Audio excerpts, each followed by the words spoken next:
8, where we hope that our opponent decides not to ghost us. Vagar, we played against Vagar already, right?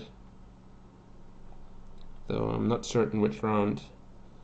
More notifications coming up. I guess my Streamlabs is just behind. Vagar was around 6. Was that the Tron opponent? That would be pretty bad. Yeah, I think so. Oh no, blue-black control. Okay, never mind. Yeah, blue-black control is fine. Yeah, recoil opponent. Yeah. Yeah, I thought it was Tron, but yeah, it's the recoil opponent. Blue-black alchemy with recoils. And Stormbound guy's main deck. This hand seems fine. It's a little slow. I would rather have a 1 or 2 drop creature already to go with my Prophetic Prism, but we can still get there.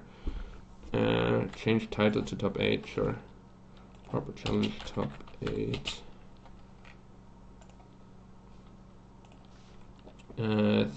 Turn 1 Thoughtseize, thank you for your follow. And is this hand already flooded enough that I want to cycle Secluded Step? Probably. And I don't really think I'm in much of a hurry to Lightning Bolt Augur of Bolas here, so. And Maverick Girl has also followed, so thank you for rate and follow. Tron was round 5, yeah, it's correct. This is the round 6 blue-black alchemy opponent, as we have figured out. And there's my creature that I was looking for. And then I can spend my next turn on developing that creature with my Prophetic Prism. Though most likely I have to spend my next turn on Boros Garrison so that my Palace Sentinels are available to me turn 4. Moderators can change the title, yeah. If you have smart ideas like that, if like I switch my deck and forget to change it or something, you feel free to do that. Matrix. Oh, sure. But yeah, any of the mods can feel free to make smart title changes if you can think of them.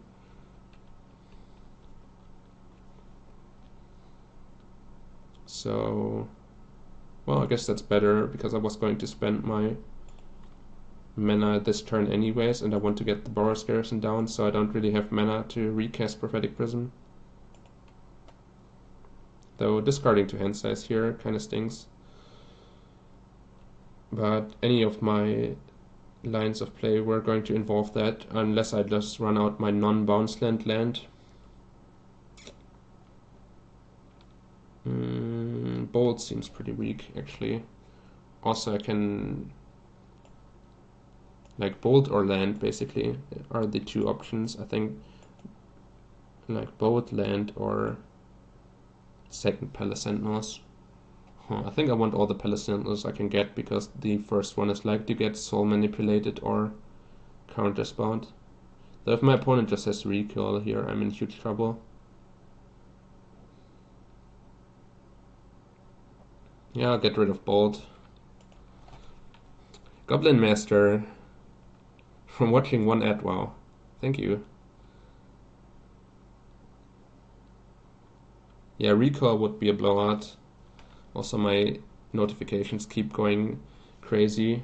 I apologize for anyone I can't really thank here at the moment. I have to pay a little bit of attention to this match. Well, now we're in trouble. Yeah, recoil on the bounce land is super annoying, but I didn't have another untapped land. I guess I could have just gambled on finding an untapped land. Like with this line of play, if I had just not played the Boros Garrison, everything would have worked out much better. But yeah, this was exactly what happened to us in game 2 of our previous match, where my bounce land got put back into my hand with recall on turn 3, and then we still ended up crushing them in the late game. So it is a good tempo swing for my opponent, but it's not the end of the world.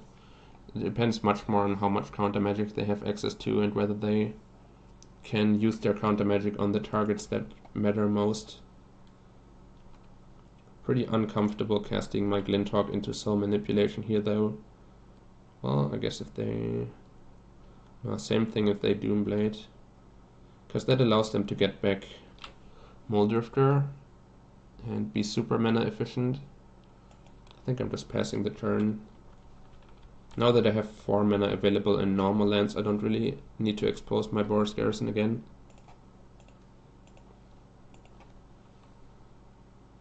Yeah, recall isn't even that much of a problem.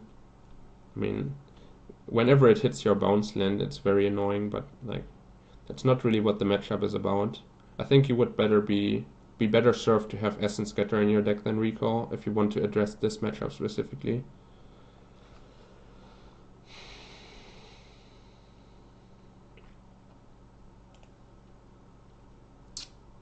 Now I think I'm more fine with getting Soul Manipulated, even though it's still a huge blowout. Yeah, this is exactly how the matchup should not be going, and that's why I was very afraid of losing game 1s here. Like, I was more fine with doing this because I get to journey their Stormbound guys, but them getting back Moldrifter to their hand is just a huge issue.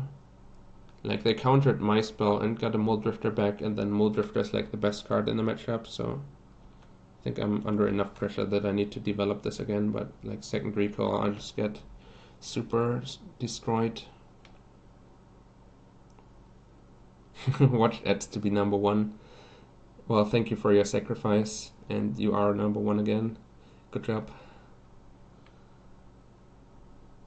Evoke? Wow. Not sure I agree with that. I think it's much more of an issue if they hardcast it, but I guess it depends on the contents of their hand a little bit. No bounce, at least, on my Boros Garrison. So Anthony Sansone, Sapro Savant, AJ Valenti, Vindrake, and Turmoil Thoughtseize, thank you for all your followers. And Kenziki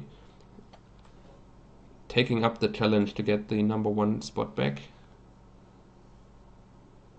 Thank you for that as well. More Swift Rage. Pauper is indeed sweet. Let's cycle through this.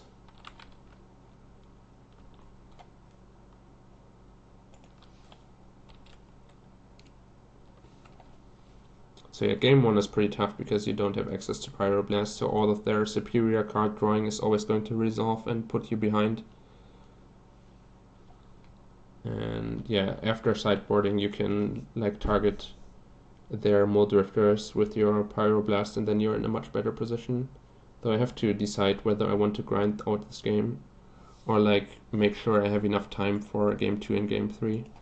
Ken Ziki also thank you for your follow. Angler, yeah, that is also an issue. Can try like double bolting the Angler, but that's not a great game plan to have. Not that I have much of an alternative. Well, I can now Electricity and Galvanic Blast it away as an alternative. We see my options drastically improving. Leading on Galvanic Blast seems smarter, because then if they let this resolve, my bolts and my Electricity are both ways to kill it.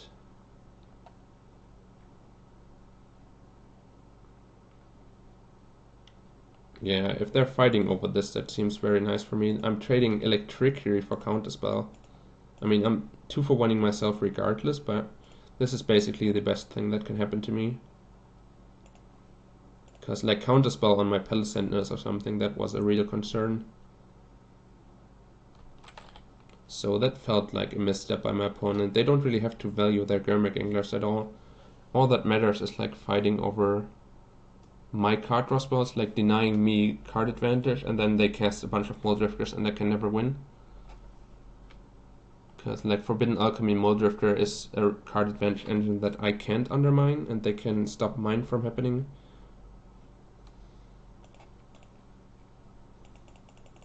So feels like my opponent should never be losing this matchup, but they are doing their best to try anyways. Though Soul Manipulation, get back Moldrifter or something here would still be, yeah. If they resolve multiple Soul Manipulations, I'm still getting crushed, regardless of how much they misuse their cards. I guess if this resolves, I'm still in the game. This gets countered, I'm pretty much dead. God damn it. Feels bad, man. Yeah, I think returning Angler was once again like worse play from, like, it would have been better for me if they return Angler than if they return Moldrifter. Like, it's their card advantage that I can't beat, not their random beaters. Because, like, my deck is full of removal. I'm low on card advantage, though, especially game 1. Yeah, getting super crushed here. Yeah, feels like they should have just let the Electricity resolve and had this counterspell in their hands so that they have more ways of killing or of countering Core Skyfisher and Palace Sentinels, but despite their misusage of them, they just had enough counters that I could never get out of this lock. Okay, let's sideboard. Yeah, game 1 is just awful, drawing these cards. And now these can come in and things are getting a lot better. And then I cut 2 bolts last time. Felt pretty good about that. And I can see also cutting a land. But I think if I'm trying to like Palace Sentinels plus Pyroblast, I need a bunch of lands. I guess I can cut like a bounce land actually, though that makes it more difficult for me to scale into the late game. It does help a lot against recoil. And Standard Barra just always eats up a disfigure. Not sure that's worth having, but it does also help against recoil. Sure, let's put it in and see how it performs. It's pretty medium. It's like a creature that doesn't generate an advantage when all of my other creatures generate an advantage. But it should still be better than a lightning bolt for me.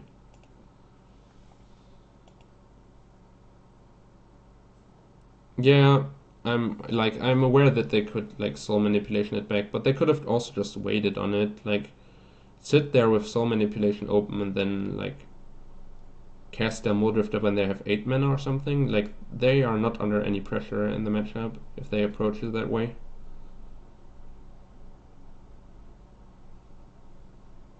Like as I said, it's worse for like Boggles, and my current setup isn't that great against Boggles, but it's much better against Burn and like Disfigure based decks if you have Coalition Honor Guards.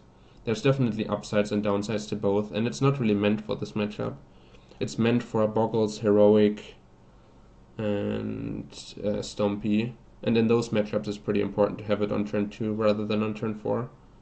Though if there's a bunch of targeting combo decks that are also running a bunch of gut shots, then it becomes more valuable to have Coalition Honor Guard. For example, Tireless Tribe often boards in multiple gut shots, and then it becomes stronger to have Honor Guards to completely lock them out. Oh, this hand boarded out a garrison even. It just wanted to show up for me regardless. Well, they mulligan to 5 also. Bolts are by far our worst card. It's possible we should be boarding out even more and just have like Lone Missionaries in our deck or something as a random beatdown creature. Though I guess Lone Missionary itself just runs into Augur of Bolas because we don't really want to fight over Augur of Bolas both on this deck and on the board. We just want to have it sitting around and running into our Thraben Inspectors. So boarding in a 2-1 seems pretty weak, even for a beatdown plan. Well, time for Boros Garrison. I need to get to 2 mana next turn so that I can like Skyfisher back my Thraben Inspector. And let's hope I don't get recalled on turn 3 this time. And this draw I actually care a little bit, though. Like even in game 1 it wasn't really the deciding factor. The factor that really decided the game was that they went Muldrifter into Soul Manipulation into Muldrifter into Soul Manipulation into Muldrifter. And I have no way of disrupting that really. My one Bojuka Bog can sometimes take it out of the graveyard before they Soul Manipulation it back, but yeah, like without Pyroblast in my deck that's very difficult to beat. I just have to hope their draw is full of Disfigures and Doomblades instead of card draw engines. Why not keep the hand? It's a dual land. Yeah, nice logic.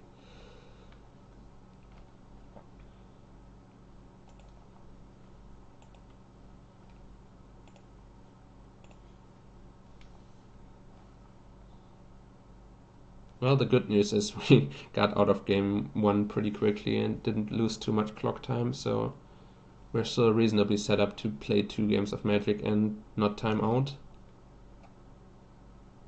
But I'm not even too confident in my current draw in this game.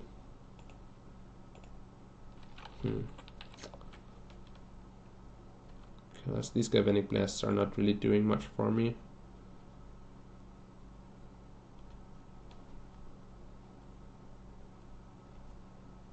Well, I guess this is one more turn where I can afford to tap out. Seclude to look for something better to do? No, probably not. Probably just play the Cycle Land. Yeah, I still need to get to like 4 or 5 mana at some point, so running out the Cycle Land seems fine. Also my Bounce Land might get recoiled. They have Dispel in hand. That's pretty annoying though. If they want to protect their Muldrifter with Dispel, that's going to cost them quite a bit more time. Because that's the card I most care about for my Pyroblast to counter.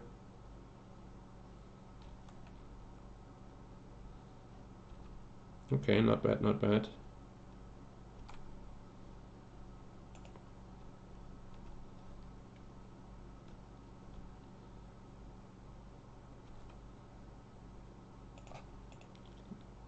Thoughts on Vial. Resolves, okay. Thoughts on Glintalk. If they Soul Manipulation this now, I'm pretty happy about it because it doesn't get the 2-for-1 effect. Though missing land drops is slightly annoying. Sure, I think I'll pass. Keep open this Pyroblast so that they can't jam Muldrifter on turn 5.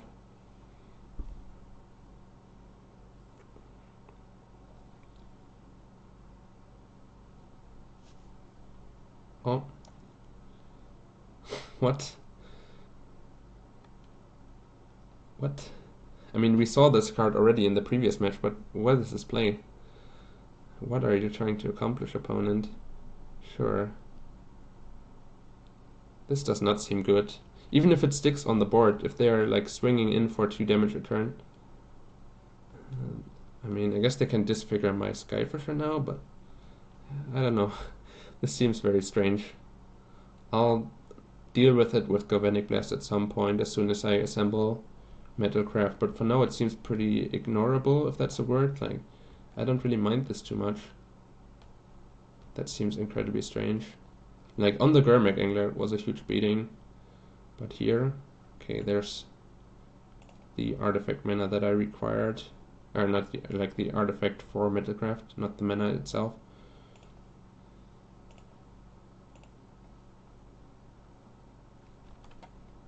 Sure. Guess I'll fight over it on their turn with like a Galvanic Blast. And if they dispel my Galvanic Blast, then sure thing. I have a million other ways of dealing with their Orgraf Bolas, and like trading my Galvanic Blast for Dispel actually seems very advantageous to me as well, because it makes my Pyroblast better. I have 4 artifacts, so they can't really disrupt my Metalcraft with Recall. Scared of being burned out? Yeah, I guess so. I mean, it makes sense if they're very desperate, but I'm very surprised at how desperate their situation seems to be, because I don't think that is very commonly the case. Okay, I think I'll let them attack me one more time and then Galvanic Blast on a turn where I can better protect it. Not certain. Yeah, that allows me to keep open Pyroblast for a while longer. I really want to keep this Journey to Nowhere for Gurmag Angler and Stormbound guys though. Okay, this is not the type of Muldrifter that I'm super afraid of. Though it's still pretty nice to just counter it and free up my mana and deny them a 2-for-1.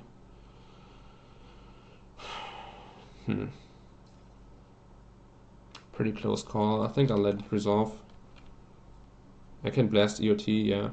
I can blast in response now actually, so that they can't dispel me once again.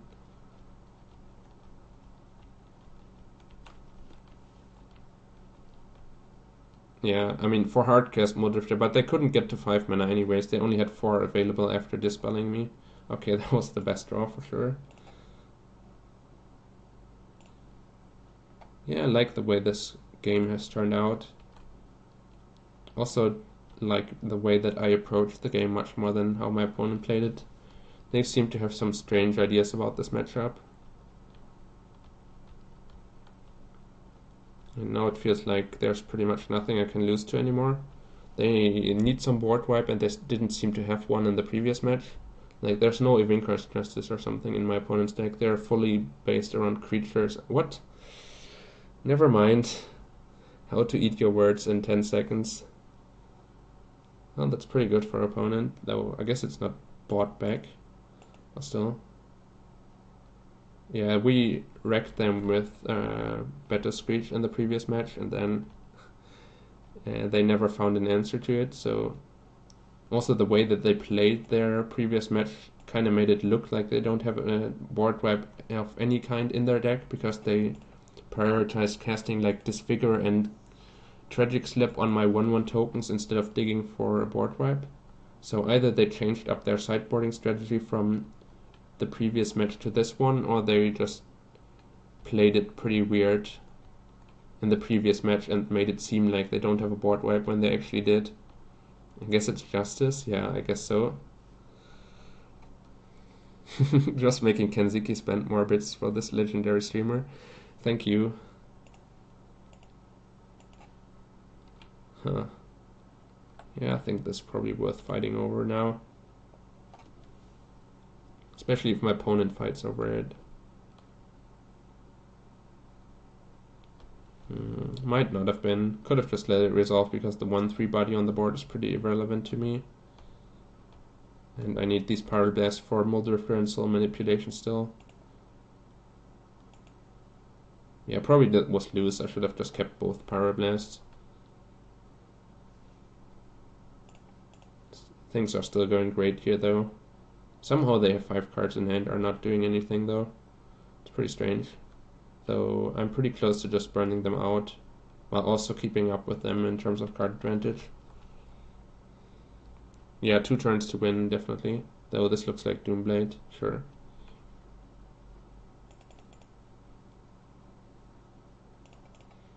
Guess I can crack this.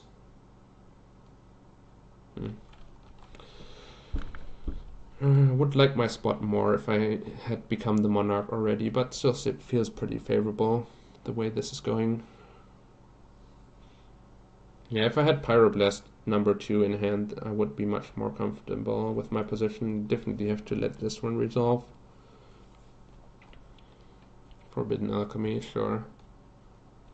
I mean, that's the downside of not countering it, that they can get spells which Pyroblast doesn't match up well against. Like, fighting against Forbidden Alchemy with Pyroblast is not a good idea.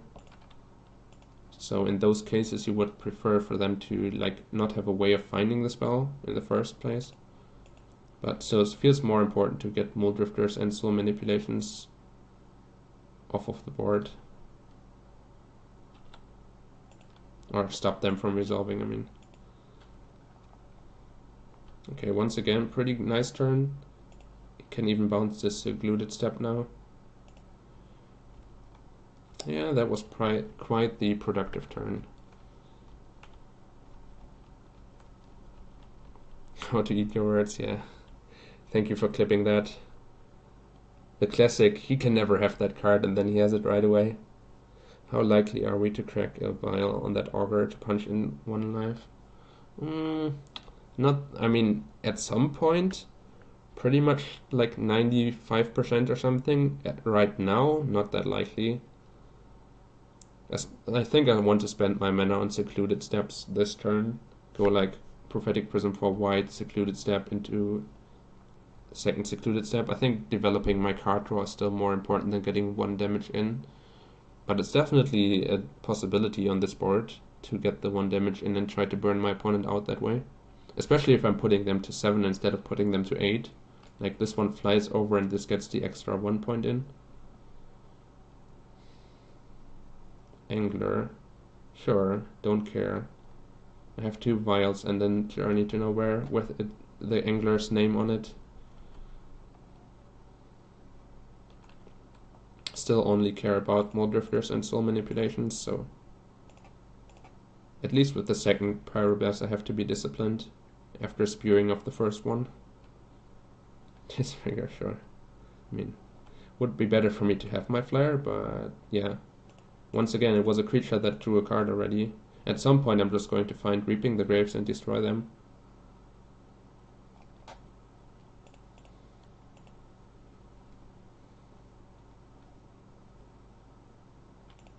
Get this Angler out of here. And now, once again, this Thraben Inspector has better things to do than get in for 1 point of damage. Has to be flashing back this Better Screech. Counterspell. I would prefer to have these tokens actually. And flashback. They shouldn't have 2 Avinkar's Justice, right? There's no way they have them. I shouldn't jinx myself again. Like, it's probably only funny the first time. If I'm just wrong twice, then I just look ridiculous.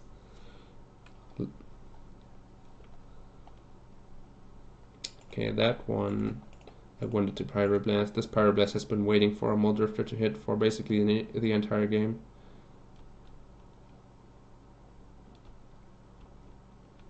And we win. Well, now the damage is actually irrelevant, but let's still get it in for funsies, just to prove you right.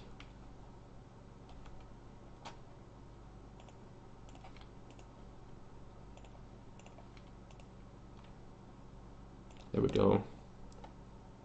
It will be funny if they have 2, yes. These prismatic strands actually help a bit against Avinkar's Justice. It feels like they still have only 1 in their deck from how the game's played out and like how they set up their turns around it. It feels better to have prismatic strands still than maybe than Standard Bearer. I can have like Bolt, Prismatic Strands, Standard Bearer, the Boros Garrison. All of these are like similarly good or similarly bad. Not drawing an extra card to search for super lethal, yeah. Incoming Rancid Earth. Yeah, Rancid Earth would be a blowout. Do it on upkeep. Yeah, I didn't want to waste my time and my opponent's time too much, especially because my time in the match is actually relevant as well. Has like a real value to me to not be timing out later on. So this is only good against Prismatic Strands, because all of their other removal is non-damage based.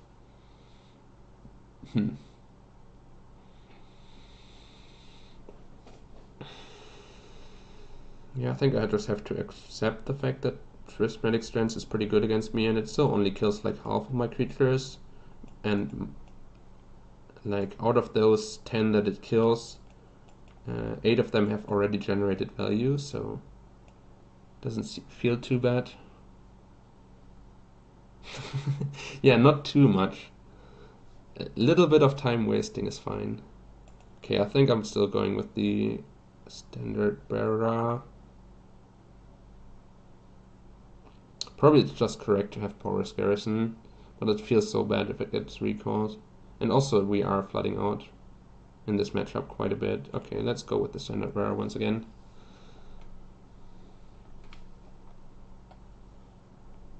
Well, this hand's optimal against recall. Well, it has all of our best cards, so I think I'm going to keep, but it could end up being awkward getting my bounce land bounced again. Well, there's some hope that I can just curve out like Prophetic Prism into Thraben Inspector or something and not expose this garrison too early on. Augur.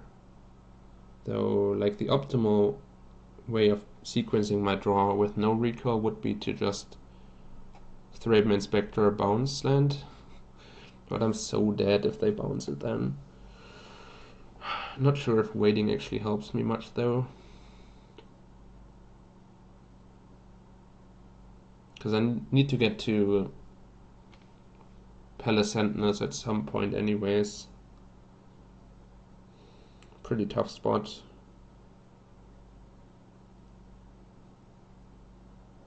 Okay, I think I'll try playing around it a little bit.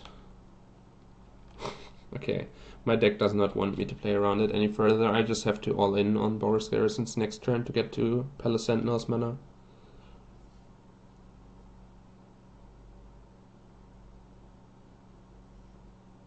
No double blue for them, that's pretty awkward. Forbidden Alchemy main phase, wow. Playing around Pyroblast. That looks pretty desperate. Also 2 creatures being pumped into the graveyard. Okay, so if I run this out, I'm more resistant to recoil still, but I don't get up to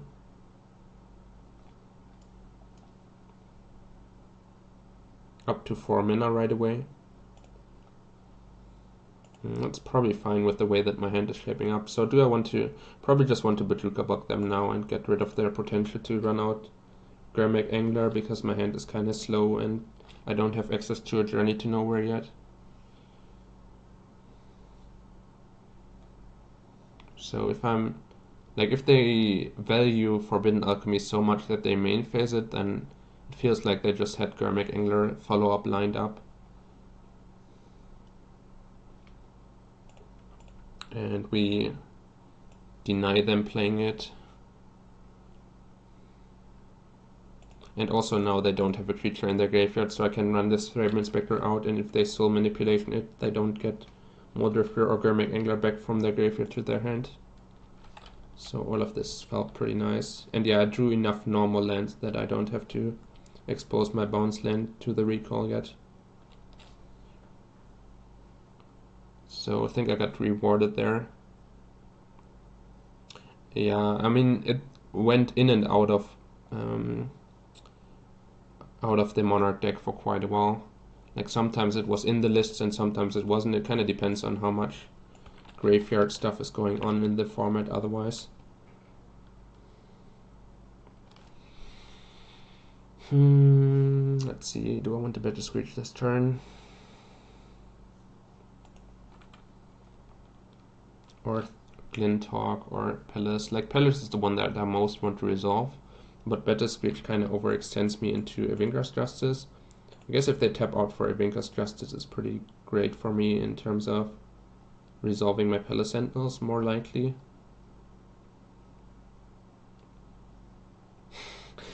I'm not in the Bojuka Bok fan club as much as you are, Matrix. Don't drag me into this. I'm not really picking sides there. Like the Bojuka Bok is fine, but I feel like it's kind of overrated by a lot of other decks that play it despite it not really being necessary. Okay, this is a good recall turn for them still, but well, I guess with the second bounce in hand, it's kind of free for me to bounce Furnace. I don't need to pick up the cycling land right away. So that I still get to 4 untapped mana next turn after they bounce this. Let's get rid of one of these. Yeah, I mean, at least we delayed it to a point where it isn't as much of a blowout anymore. Such important, much influential, very impressive. What? Accumulated knowledge fan club? Yeah, for sure. Yeah, Bojuka Bok kind of fell out of favor recently, that's definitely true, so it's not... And even if it is in the list, you don't necessarily see it, because it's a one-off, sometimes it's on the bottom of their deck, so...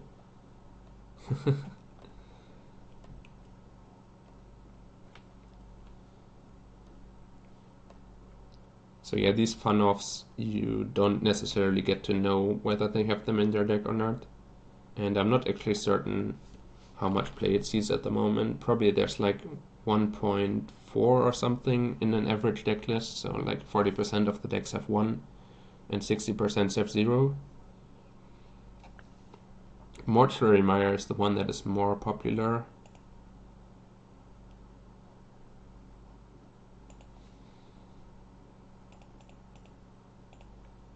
Still think I want to give at least some respect to the Ivinka's Justice. So I guess the Reaping the Graves kind of changes the way that I want to approach this. They currently don't have a creature in the graveyard, so I'm very willing to just jam this Palace Sentinels, and if it gets countered, it's actually good for me. Because like next turn I'm going to cast, yeah, got Soul Manipulation out of their hand without them getting a creature back. And next turn I can like Glint Hawk. They counter my Glint Hawk, I Reaping the Graves back, Glint Hawk and Palisandra, so maybe I want to aim for 3 creatures instead of 2. 2 seems a little bit too... I don't know how you say it. Not greedy enough. Okay, there's the Vincar's Justice, that's pretty decent for me.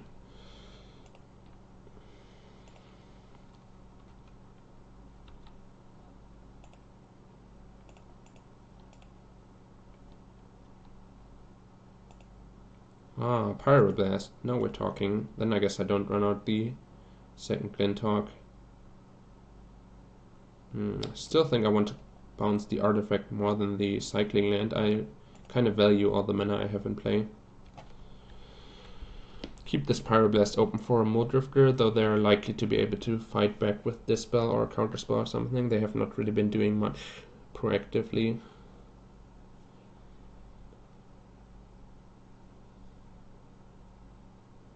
Tap 4 there. Yeah, with buyback. Yeah. But yeah, I still feel like I'm fine against Vincar's Justice with buyback. Not only does my opponent not really have any ways of gaining life, so like symmetrically reducing both of our life totals is kind of nice. It's game 3, yeah. We are 1-1. We lost game 1. We got absolutely demolished, which is often the case in this matchup, and then we kind of destroyed them game 2 by just having a bunch of Pyroblasts and a bunch of value creatures, and that manages to outgrind them pretty frequently. This attack seems weird. If they have Vincar's Justice now, they just lose their own Augur as well. And I guess they have Tragic Slip. Yeah, their deck played like some number of Tragic Slips, so that would be a reasonable explanation. But I'm still fine with them. Or Cartouche, sure. Against Cartouche, I just Lightning Bolt in response. And even if it happens that the Cartouche resolves, that just keeps setting up my Reaping the Graves. Having Reaping the Graves in my hand in this matchup just feels so great, because I know it's always going to be a late game trump card. And their deck doesn't really seem well set up to deal with it. They have one Nihil Spellbomb, I think, which I saw in the previous match, and not much else.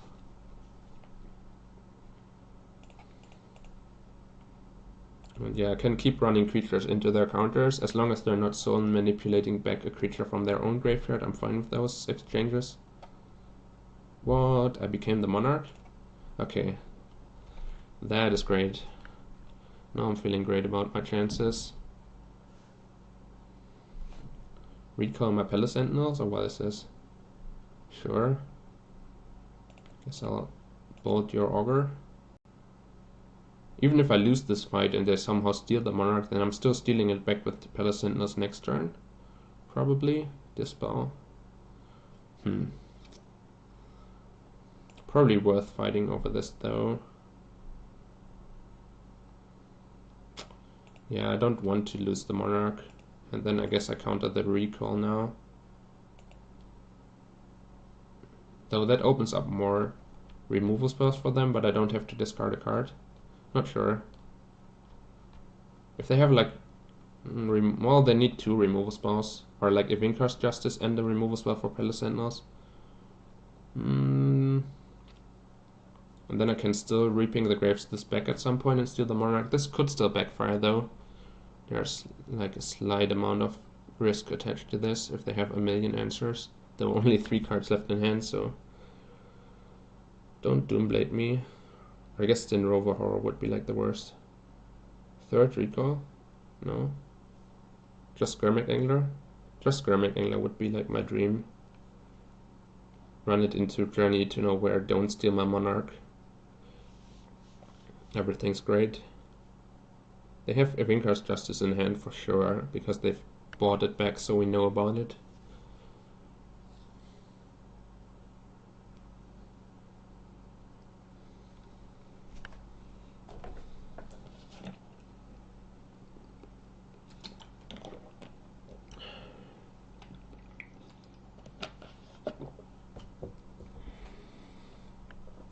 Yeah, that's true. Their soul manipulation gets weaker, but their Doomblades get a lot better.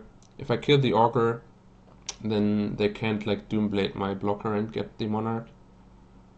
This looks like Gurmag Angler still, yeah. Wait, they No, I thought they had Forbidden Alchemy, but I guess the Forbidden Alchemy got... Sure, what the hell? Yeah, I don't mind. Okay, I'm still the Monarch. Everything's great. And this Gurmag Angler is incredibly easy for me to answer, though the Journey is always kind of a liability against recoil as well. Always draw cards last, that's perfect sequencing. Kappa.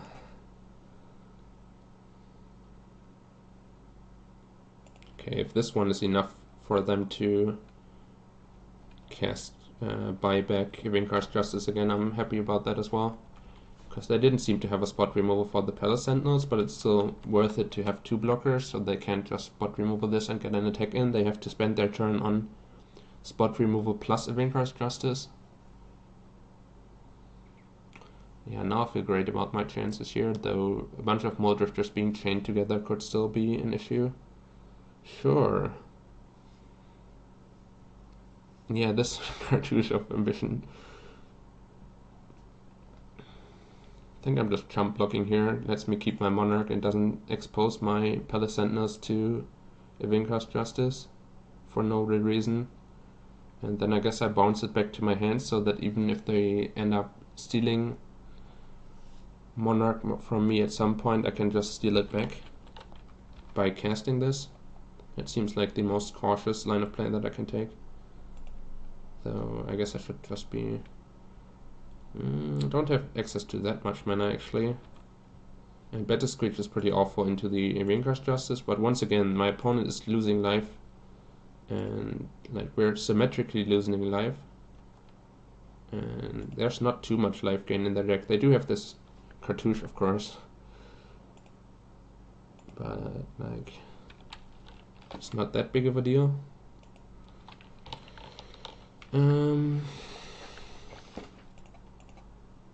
Basically, I don't feel like Ivinkar's Justice is going to like kill me. It's just going to like lock some of the cards in my hand out of the game for like a small while. And yeah, there's my answer to the Augur finally. If I double block, they can't even kill both of my creatures unless they pre-combat Ivinkar's Justice, because then they have to deal 2 damage to one creature and 0 to the other. If they pre-combat, then these 2 would have both been damaged and they could do 1 and 1. Yeah, so they have Ivinkar's Justice as their only card in hand. They're just getting super wrecked here.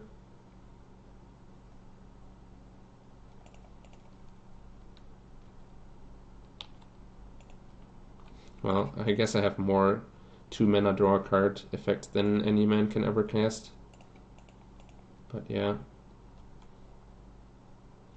Ivinkar's Justice ends up being kind of dead here, and they won't really be able to recover the Monarch, so I should just be drawing like 2 cards a turn until I have Lethal Burn.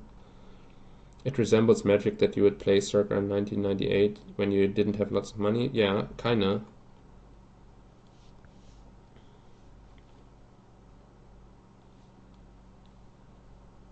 It's kind of a low-powered, grindy format, which is pretty sweet. Like, there's a lot of decision making, but it doesn't like immediately cost you the game if you ever don't have something. Okay, we got rid of the Ivinkar's Justice permanently, and now I can Battle Screech it up. That also seems sweet for me, though they might just have a second one in hand now, which we haven't seen from them yet. But still, they're also almost dead, so yay! I was really worried after that game 1. But yeah, matchup feels pretty decent with 4 Pyroblasts available to me and becoming the Monarch. It also felt like opponent didn't have